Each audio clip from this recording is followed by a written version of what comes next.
ଯେଉଁମାନେ ଭତ୍ତା ଟଙ୍କା ପାଉଛନ୍ତି କିମ୍ବା ଭତ୍ତା ଟଙ୍କା ପାଇଁ ନୂଆକରି ଆବେଦନ କରିଛନ୍ତି ସେମାନଙ୍କ ପାଇଁ ଆସିଲା ବଡ଼ ଖବର।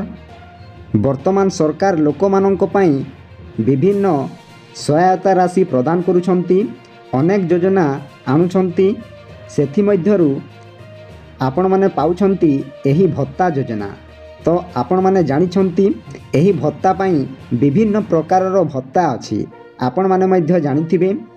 ତ ଦେଖନ୍ତୁ, ପ୍ରଥମେ ବିଧବା ଭତ୍ତା, ଯେଉଁମାନଙ୍କର ସ୍ୱାମୀ ନାହିଁ ସେମାନେ ପାଉଛନ୍ତି ବିଧବା ଭତ୍ତା।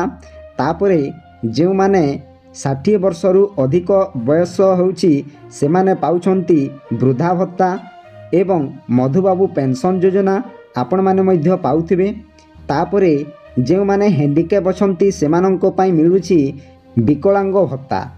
ଯଦି ଆପଣମାନଙ୍କ ପରିବାରରେ ଯଦି ଭତ୍ତା ଟଙ୍କା ପାଉଛନ୍ତି ତାହେଲେ କମେଣ୍ଟ ମାଧ୍ୟମରେ ମତାମତ ଦିଅନ୍ତୁ ଏବଂ କେଉଁ ଜିଲ୍ଲାରୁ ଆପଣମାନେ ଦେଖୁଛନ୍ତି ନିଶ୍ଚୟ କମେଣ୍ଟ ମାଧ୍ୟମରେ ମତାମତ ଦିଅନ୍ତୁ।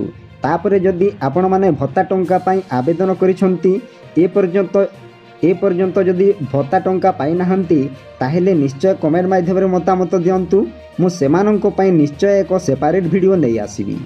ବର୍ତ୍ତମାନ ଏହି ଭତ୍ତା ପାଇଁ ସରକାର ଇଲେକ୍ସନ୍ ଟାଇମ୍ରୁ ଯେଉଁ ଘୋଷଣା କରିଛନ୍ତି ସେହି ଘୋଷଣା ଏପର୍ଯ୍ୟନ୍ତ କାର୍ଯ୍ୟକାରୀ ହୋଇପାରିଲା ନାହିଁ।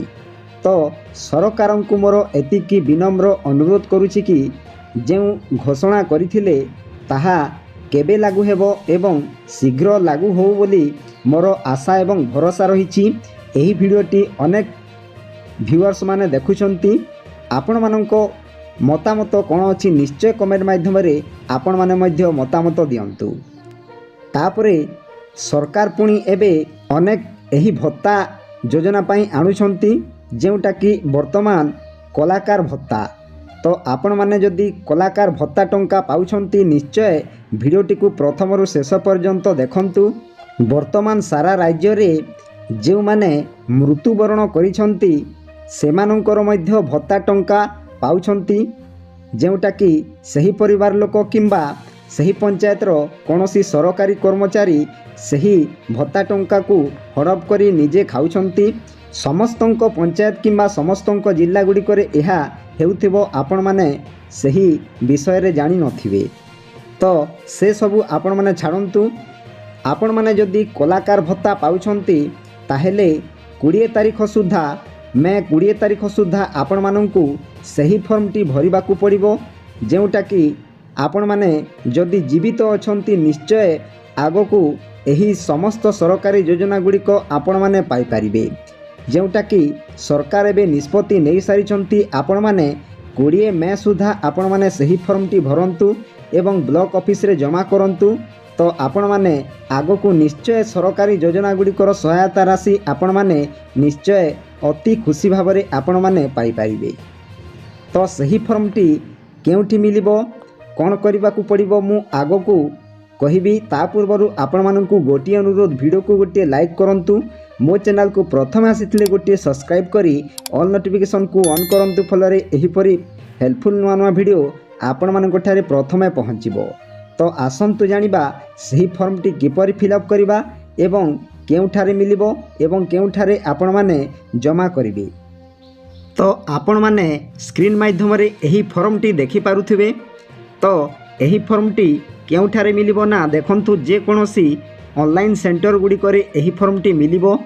ତାପରେ ଆପଣମାନେ ଆପଣମାନଙ୍କର ବ୍ଲକ ଅଫିସରେ ପାଇପାରିବେ କିମ୍ବା ଆପଣମାନଙ୍କର ସରପଞ୍ଚଠାରେ ଏହି ଫର୍ମଟି ଆପଣମାନଙ୍କୁ ନିଶ୍ଚୟ ଏହି ଫର୍ମଟି ମିଳିଯିବ। ନଚେତ୍ ମୁଁ ଏକ ଟେଲିଗ୍ରାମରେ ମୋର ଦେଇଦେଇଛି, ଆପଣମାନେ ସେହିଠି ଯାଇକି ଡାଉନଲୋଡ଼ କରିପାରିବେ ଏବଂ ଏହି ଫର୍ମଟି ଭରି ଆପଣମାନେ ନିଜ ନିଜର ବ୍ଲକ ଅଫିସରେ ଆପଣମାନେ 20 ତାରିଖ ମେ 20 ତାରିଖ ସୁଦ୍ଧା ଆପଣମାନେ ଏହି ଫର୍ମଟି ଭରି ବ୍ଲକ ଅଫିସରେ ଜମା କରନ୍ତୁ। ତ ଦେଖନ୍ତୁ ଆସିଗଲା ଜୀବିତ ପ୍ରମାଣପତ୍ର। ଦେଖନ୍ତୁ ଆଜ୍ଞାମାନେ, ଆପଣମାନେ ଏହି ଫର୍ମଟି ଫିଲ୍ଅପ୍ କରି ଆପଣମାନେ ବ୍ଲକ ଅଫିସରେ ଜମା କରନ୍ତୁ। ତ ଆଗକୁ ଆପଣମାନେ ନିଶ୍ଚୟ ସରକାରୀ ଯୋଜନା ଗୁଡ଼ିକର ସହାୟତା ରାଶି ଅତି ସୁନ୍ଦର ଭାବରେ ପାଇପାରିବେ।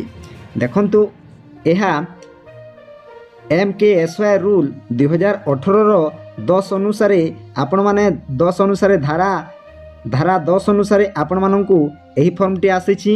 ତାପରେ ରାଜ୍ୟ ସରକାରଙ୍କ ଓଡ଼ିଆ ଭାଷା ସାହିତ୍ୟ ଓ ସଂସ୍କୃତି ବିଭାଗ ଦ୍ୱାରା ମୁଖ୍ୟମନ୍ତ୍ରୀ କଳାକାର ସହାୟତା ଯୋଜନା ଅନୁସାରେ ଆପଣମାନଙ୍କର ଏଠାରେ ଆପଣମାନଙ୍କର ନିଜ ନିଜର ଜିଲ୍ଲାକୁ ଏଠାରେ ଫିଲ୍ଅପ୍ କରନ୍ତୁ। ତାପରେ ଆପଣମାନଙ୍କର ସହାୟତା ରାଶି ପାଉଥିବା ଶ୍ରୀ ବା ଶ୍ରୀମତୀ ଆପଣମାନଙ୍କର ମେଲ୍ ହେଇଥିଲେ ଆପଣମାନେ ଶ୍ରୀରେ ରାଇଟ୍ କରିବେ। ତାପରେ ଫିମେଲ୍ ହେଇଥିଲେ ଆପଣମାନେ ଶ୍ରୀମତୀରେ ରାଇଟ୍ କରିବେ। ତ ଏକ୍ଜାମ୍ପଲ୍ ଆପଣମାନଙ୍କୁ ଲେଖିଦେଉଛି ରାମ। ତାପରେ ଆପଣମାନଙ୍କର ପିତା ଦେଖନ୍ତୁ ଆଜ୍ଞା ମାନେ ରାମଙ୍କର ପିତା ଆପଣମାନଙ୍କର ଯଦି ଅଛନ୍ତି ତାହେଲେ ଆପଣମାନଙ୍କର ମେଲ୍ ହୋଇଥିଲେ ଆପଣମାନଙ୍କର ପିତାକୁ ଏଠାରେ ଏଣ୍ଟର କରନ୍ତୁ। ଯଦି ଆପଣମାନେ ଫିମେଲ୍ ହୋଇଥିଲେ ଆପଣମାନଙ୍କର ସ୍ୱାମୀର ନାମ ଏଠାରେ ଏଣ୍ଟର କରନ୍ତୁ। ତାପରେ ଆସିଲା ଆପଣମାନଙ୍କର ଗ୍ରାମ। ଦେଖନ୍ତୁ ଆପଣମାନଙ୍କର ନିଜ ନିଜର ଗ୍ରାମକୁ ଏଠାରେ ଫିଲ୍ଅପ୍ କରନ୍ତୁ। ତାପରେ ଆପଣମାନଙ୍କର ପୋଷ୍ଟ ଅଫିସ୍କୁ ଆପଣମାନେ ଏଠାରେ ଫିଲ୍ଅପ୍ କରନ୍ତୁ। ତାପରେ ଆସିଲା ଭାୟା। ତ ଅତି ସୁନ୍ଦର ଭାବରେ ଆପଣମାନେ ଜାଣିପାରୁଥିବେ। ଯଦି ଆପଣମାନେ ଜାଣିପାରୁନାହାନ୍ତି କମେଣ୍ଟ ସାହାଯ୍ୟରେ ମତାମତ ଦିଅନ୍ତୁ, ମୁଁ ଆପଣମାନଙ୍କୁ ନିଶ୍ଚୟ ଜଣାଇଦେବି। ତ ଆପଣମାନଙ୍କର ଭାୟାକୁ ଏଠାରେ ଆପଣମାନେ ସିଲେକ୍ଟ କରନ୍ତୁ ବା ଲେଖିଦିଅନ୍ତୁ। ତାପରେ ଥାନାକୁ ଆପଣମାନେ ଆପଣମାନଙ୍କର ଥାନାର ନାମ ଏଠାରେ ଦିଅନ୍ତୁ। ତାପରେ ଆସିଲା ପୁଣି ଜିଲ୍ଲା, ଆପଣମାନଙ୍କର ଜିଲ୍ଲା ଏଠାରେ ଲେଖିଦିଅନ୍ତୁ।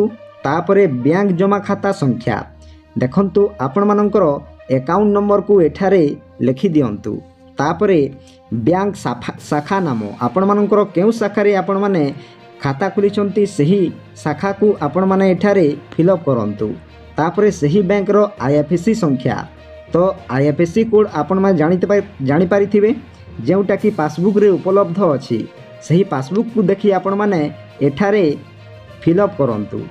ତାପରେ ଆସିଲା ଆଧାର ନମ୍ବର। ଆପଣମାନଙ୍କୁ ଲାଷ୍ଟରେ UID ଆଧାର ସଂଖ୍ୟା ଏଠାରେ ଫିଲ୍ଅପ୍ କରିବାକୁ ପଡ଼ିବ। ତାପରେ ବର୍ତ୍ତମାନ ଜୀବିତ ଅଛି ଦେଖନ୍ତୁ ଆଜ୍ଞା ମାନେ ବର୍ତ୍ତମାନ ଜୀବିତ ଅଛନ୍ତି। ତାପରେ ଆସିଲା ଲାଷ୍ଟରେ କଳାକାର ସହାୟତା ପାଉଥିବା କଳାକାରଙ୍କ ସ୍ୱାକ୍ଷର। ତ ଆପଣମାନଙ୍କର ଏଠାରେ ସ୍ୱାକ୍ଷର ବା ଆପଣମାନଙ୍କର ଦସ୍ତଖତ ଯଦି ଜାଣିଛନ୍ତି ତାହେଲେ ଏଠାରେ ଲେଖନ୍ତୁ। ଯଦି ଆପଣମାନେ ଜାଣିନାହାନ୍ତି ତାହେଲେ ଆପଣମାନଙ୍କର ଟିପ ଚିହ୍ନ ଏଠାରେ ଦିଅନ୍ତୁ। ତାପରେ ଆସିଲା ଜୀବିତ ପ୍ରମାଣପତ୍ର ପ୍ରଦାନକାରୀଙ୍କ ନାମ ଓ ସ୍ୱାକ୍ଷର। ଦେଖନ୍ତୁ ଆଜ୍ଞା ମାନେ ଆପଣମାନଙ୍କର ସରପଞ୍ଚ କିମ୍ବା PO କିମ୍ବା EOଙ୍କର ଆପଣମାନଙ୍କର ଏଠାରେ ଦସ୍ତଖତ ଲାଗିବ। ତାପରେ ଏଠାରେ ସେମାନଙ୍କର ମୋହର ମାରିବେ ବା ସିଲ୍ ମୋହର ଏଠାରେ ମାରିବେ। ତାପରେ ଆପଣମାନଙ୍କର ଏଠାରେ ମୋବାଇଲ ନମ୍ବରଟି ଦେଇଦିଅନ୍ତୁ। ତାପରେ ଏହି ପ୍ରମାଣପତ୍ର କୌଣସି ସାଂସଦ, ବିଧାୟକ, ପଞ୍ଚାୟତ ସମିତି, ବିଜ୍ଞାପିତ ଅଞ୍ଚଳ ପରିଷଦ, ନଗରପାଳିକା ଚେୟାରମ୍ୟାନ୍ ବା ଅଧ୍ୟକ୍ଷ ସରକାରୀ ଅଧିକାରୀଙ୍କ ଦ୍ୱାରା ପ୍ରଦାନ କରାଯାଇଥିଲେ ଗ୍ରହଣୀୟ। ତ ଆପଣମାନେ ଏହି ଫର୍ମଟି ଦେଖିପାରୁଥିବେ, ଅତି ସୁନ୍ଦର ଭାବରେ ଫିଲ୍ଅପ୍ କରିପାରିବେ।